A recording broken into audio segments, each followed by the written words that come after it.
Hey guys, hello and welcome to Total Health with Dr. Nick. On today's video, I'm going to be speaking to you about an extremely hot topic, as you can see, and that is intermittent fasting.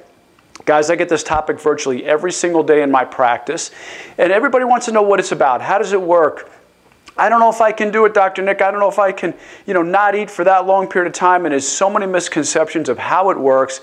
Is it a fad? Is it something that's been around for a long time? And really, how does it work? What are the benefits? And is it right for you? So today we're going to be answering all those questions on what is intermittent fasting. And the first thing I want to say is fasting is nothing new, really. We've been doing it for millennia. People have been doing it since biblical time. Fasting has been a way for basically spiritual reasons, for people to kind of connect with God, to remove maybe food addictions from their diet, to be able to connect with their source through prayer, meditation, but also too, fasting was something we did because we couldn't avoid it. It was really feast or famine. Back when the Paleolithic era was occurring, which is 5, 10, up to 15,000 years ago, you really had no choice. It was either you feasted or you were in famine. Either you found food or you didn't. And what happened was our bodies got very good at learning how to store foods. So we would go for periods of time where our ancestors would be foraging for nuts, seeds, berries. They would have wild boar, all kinds of different types of animals that they would roast, maybe nuts, seeds, berries, things like that. And then they might go for time when they didn't eat at all, and their body got very good at learning how to store food. Well, the problem is today, we've gotten too good at storing food, and we are not in famine mode at all. We're always in feast mode, guys. I mean, we have all kinds of beliefs regarding our foods. That, you can't ever skip breakfast. You have to eat 6 meals a day. We've got all these things in our mind that people are telling us, people who mean well, so-called gurus, so-called experts, all different kind of ideas of how we should be eating. And the problem is, we're just eating all the time. There's virtually no time where we can't get food today, whether it be fast food, and I'm sorry to say there's nothing nutritious about it. We all know this. I've got a Happy Meal in my office that's celebrating its 11th birthday this year, and I'll have to pull that out sometime and show you guys. But once again, this food is fast. It's usually non-nutritious. It has nothing in it. In fact, many anti-nutrients, lots of different artificial ingredients in it, sweeteners, preservatives, and dyes and colorings, and so on. So there's nothing nutritious to this stuff. So we're getting a lot of empty calories today in a lot of the foods we're eating. And it's unfortunate because people are getting sicker despite the fact that we're eating more than ever. We're more malnourished than ever before. And this is a whole other topic we can get into. But we're typically not at any point where we can't find food. So how does fasting work, or what are the benefits of intermittent fasting? And so very simply, according to the Journal of Clinical Endocrinology and Metabolism, intermittent fasting has been shown to decrease the hormone leptin. This decreases in leptin causes an immediate stimulation of testosterone. And guys, I talked about this in one of my previous videos on how to boost testosterone, so go ahead and check that out. But by reducing leptin, we boost testosterone, and that's a big, big factor when it comes to fasting. When you fast, you're actually boosting levels of testosterone. Well, that's not the only hormone we also boost. One study shows that fasting increases serum luteinizing hormone by a staggering 67%. Luteinizing hormone is then a precursor for testosterone once again. So by stimulating more of this luteinizing hormone, we're actually increasing testosterone levels, which are going to help you burn fat and get in better shape, the best shape of your life. Also, in the same study, those healthy, non-obese single guys noted an amazing 180% increase in testosterone utilization just from short periods of fasting. So all the studies that are coming out today are showing the benefits of fasting and really debunking the whole myth that we have to wake up right away and break the fast by having breakfast in the morning. And we're going to talk about how this all works at the very end, so you want to stay tuned. And guys, if you like this information, please make sure that you're liking, sharing, commenting. If you're seeing it on YouTube, make sure that you're subscribing. Push that subscribe button so that way you're getting notifications of all of our other videos we're going to be doing. Also, too, research saw that after 24 hours of consuming no calories, growth hormone levels, and we all know about growth hormone. I mean, this is a hormone that people are running out spending thousands of dollars. So if you're out there in California and you're spending upwards of $1,000 or more for growth hormone injections, you could actually increase growth hormone by 2,000% by fasting. Not only that, growth hormone raises in correlation with testosterone and is highly anabolic. So once again, guys, there's so many times we're taking these different anabolic hormones or steroids, things like that. But in reality, we could do it ourselves by increasing levels of these hormones by intermittent fasting. Who would have thought? So many times you're thinking, Dr. Nick, I can't fast. If I fast, I will lose muscle. If I fast, muscle's going to be eaten away. I'm going to deteriorate. I'm going to literally shrivel up into like this little scrawny little guy. Well, guys, that couldn't be further from the truth. When you actually fast, your body goes into a slight state of stress. And when you're in that slight state of stress, now I'm not talking about fasting for 2-3 weeks or 2-3 months. I'm talking about a day or so. When you fast for a day, or if you do intermittent fasting every day, you create that slight bit of stress on your body, and that helps with so many things that we're going to be getting into in just a moment. Not only that, then if you exercise while you're in a fasting state, double benefit. So go ahead. I like to do it where I don't eat in the morning, and then I go work out around 11:30. Once I'm off of work, I end my shift at around 11 o'clock in the morning of seeing patients. I get to the gym by, say, 11:30, and I'm exercising on a completely empty stomach from the night before. Then I eat after my workout. But what it shows is this: exercising in a fasting state can help counteract muscle aging and wasting and boost fat burning. So guys, you can go ahead and fast and know that you are going to be perfectly fine. Your muscle's going to be retained. It's not until you go about 73 hours, 72, 73 hours, where your body starts to feel like it's in that starvation mode. You're not going to feel starvation mode if you don't eat breakfast. That's not the way it works. Not only that, benefits again. Fasting induces autophagy. Now, you can produce it a lot of different ways. I've heard of autophagy, but I like autophagy. Autophagy, which means that the cells, that your body goes and eats up and scavenges old wasted cells, old damaged cells, old cells, and just cleans them out. It's basically a process where your body removes old worn out cells and toxins and estrogenic chemicals. Removing xenoestrogenic toxins is a pro-testosterone thing to do. So you want to get rid of these xenoestrogens, which are counteractive to testosterone. So by intermittent fasting, you're stimulating the process of autophagy, and autophagy gets rid of these old worn out cells. So it's a great thing to do, helps to clear things out. Not only that, you increase insulin sensitivity. One of the best benefits of intermittent fasting is the fact that so many Americans today are insulin resistant. And what that means is your body maybe has enough insulin in the system, but the problem is your cells are so polluted and so damaged that your insulin's knocking at the door of your cell saying, hey, I got some sugar over here, let's bring it in. And your cells are going, what? I don't hear anything. Is there insulin out there? I don't hear it. So it's insulin resistant, meaning you have insulin, you're just not hearing it. So insulin resistance is a major problem today because of these overconsumption of bad carbs, not only that, toxins in our environment, bad fats, many different things, is causing insulin resistance.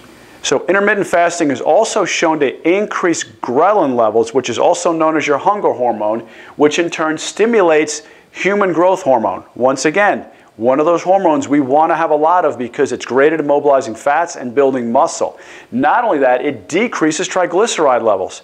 So your triglycerides are what you're so worried about when it comes to cholesterol and your fat in your blood. So it lowers triglyceride levels, thus lowering the risk of heart disease.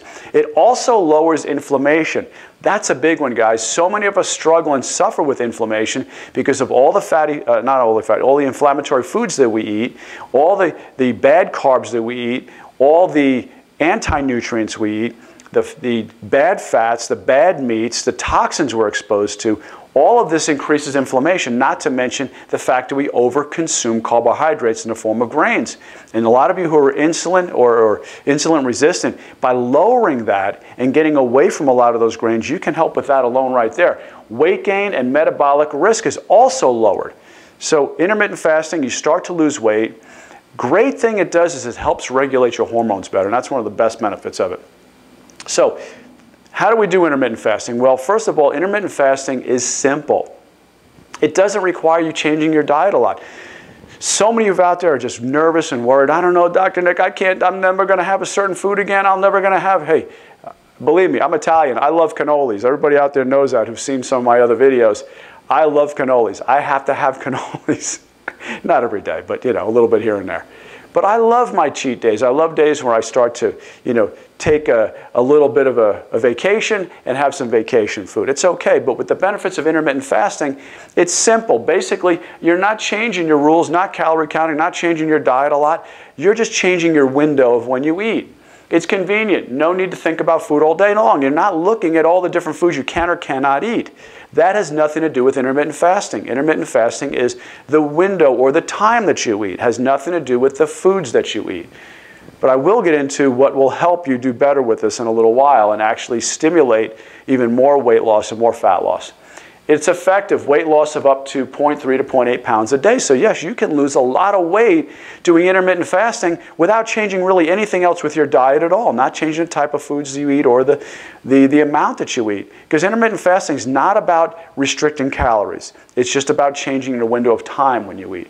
And it's sustainable. All the factors make this diet sustainable. That's one of the biggest things about a diet today, is that if you can't stick to it, what good is it? And I hear people all the time saying, well, I like this diet, I like that diet, but it's so strict, I don't know, I can't stick to it. Well, if you can't stick to it, guys, you're never going to follow it. So this diet is great for that because you can actually, like I said, eat what you want, but if you eat better, you could actually change things and actually do even better with this type of diet. So what does that mean? What foods can you eat that are going to be even better at turbocharging intermittent fasting? Well, healthy foods like this. Eggs. Yes, eggs are good. You can have eggs. Don't worry about the cholesterol in eggs. It's good. You need omega-3 fats. It's very, very good for you. Avocados. Butter. Yes, real butter. Get away from that margarine. Stop eating that junk. Margarine is terrible for you. I don't care if it comes in non-trans fats. It doesn't matter. It gets converted to a trans fat. We knew about getting rid of margarine back 30 years ago when I was in school. So butter, you want to use that. You want to use coconut oil. And no, it's not just for skin. It's excellent for you. It's one of the healthiest oils you can possibly put in your body. I did a whole video on that too. Go watch that. I think it's the 12 benefits of eating coconut oil. Your chicken, your broccoli, your nuts, seeds, berries, protein powders, as long as it's a good, I like whey protein a lot, but you want to make sure it's a whey protein concentrate from grass-fed cows, and that it is non-denatured, so make sure that it's not overcooked. Otherwise, you destroy all the vital nutrients in it, especially glutathione, which is your body's #1 mother of all antioxidants. Very good to eat. This is what you want. What you don't want to be eating is all your starches, all right? You don't want to do that. Once again, guys, even if you don't make these changes, you'll still do better through intermittent fasting, but why not make some changes here and there, eat better foods rather than the worst ones, and actually do even better with this type of diet. So, of course, avoid all the starches, the cakes, the breads. We were told years ago to eat this because it was, the fats were the enemy. You want to get away from fats. That's what we were told. It's a myth. Watch my video on why you want to eat more saturated fats. We talk all about this. But these are the foods you want to avoid. So how does it work as far as the timing? Very simple. You're asleep during half of it. That's how great this is. So if you stop eating roughly at 8 o'clock at night, okay, which most people are, you just stop eating it unless you're a snacker and you want to snack until midnight or so. Don't do that, though. I wouldn't do that. Unless you want to avoid eating till the afternoon, you could do that. But basically, you stop eating around 8 o'clock at night, and then you don't eat until about noon the next day. It's just that simple.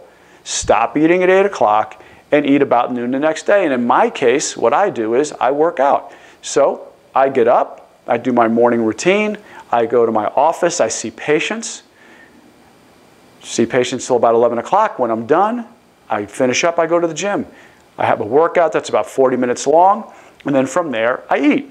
I sometimes take a protein shake with me to the gym, or I wait till I get home. I live very close, and so I get home and I eat something good to then refuel my body after my workout, put all those nutrients in that my body needs. So that's when I do it, 8 o'clock till noon. It's so simple, guys. You just don't eat breakfast. That's all it is. So try this out. See if you like it, because I will tell you, by not doing this, you're going to be, worse off. You want to skip the breakfast. I know typically you've been told to break that fast, but guys, you don't need to do that anymore. Don't break the fast. Go through the morning. See how good you feel. You'll have more time, more energy on your hands. Now, in the beginning, it's going to be a little tough. You might say, you know what, I got a little brain fog in the morning. I understand that. You're going to have it. Get through it, all right? Just get through it. You'll be fine. Once you get used to not having that. Now, that breakfast, you'll be fine with it. Now, a lot of you guys will say, but I have to have my coffee in the morning. This is what you want to do. You want to make sure that you don't break your fast by having coffee with cream and sugar in it. If you want your coffee, go ahead. Have your coffee. It's calorie-free. There's no calories basically in coffee.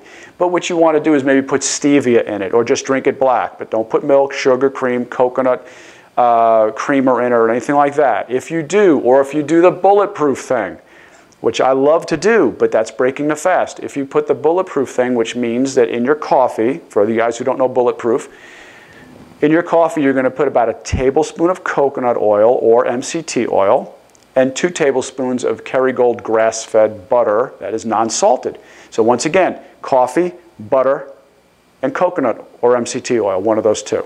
All right? So those 3 ingredients, that's it. But if you do that, know that you just broke your fast. So I wouldn't do that on days when you're going to do a fast. Now, how often or how frequent should you do this? You could do it daily if you want. You could just say every day, I'm not going to have breakfast. I'm going to wait till noon, or I'm going to wait till 2.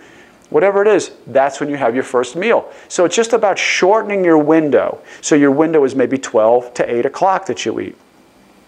Or maybe your window is 2 to 10 o'clock, whatever you want it to be. Shorten your window of eating. Don't change your calories. You don't need to reduce your calories, although it might naturally happen. But just shorten your window of eating. So that way you give yourself time during the rest of the day where you're not eating at all. I'll tell you, you'll have a lot more time to do things. You won't be so consumed about where you're going to go grab something to eat. You might get more work done. You might have more mental clarity. And I guarantee you guys, you're going to get a lot healthier. A lot healthier, and you're going to lose weight on this. You're going to get ripped. So just try it out. You could do it 1 day a week to start. You could do it 3 days a week, 5 days a week, whatever you want to do. You could say, you know what, I'll do it all 5 days, but I won't do it on the weekends. The weekends are going to be your time to have a little vacation meal.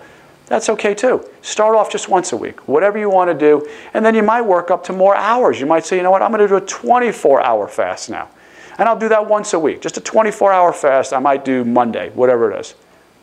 Typically don't do it on your busy day where you're taking clients out and doing things like that. So guys, I hope this is beneficial. I hope you liked it. If it is, once again, please like it, share it, and subscribe.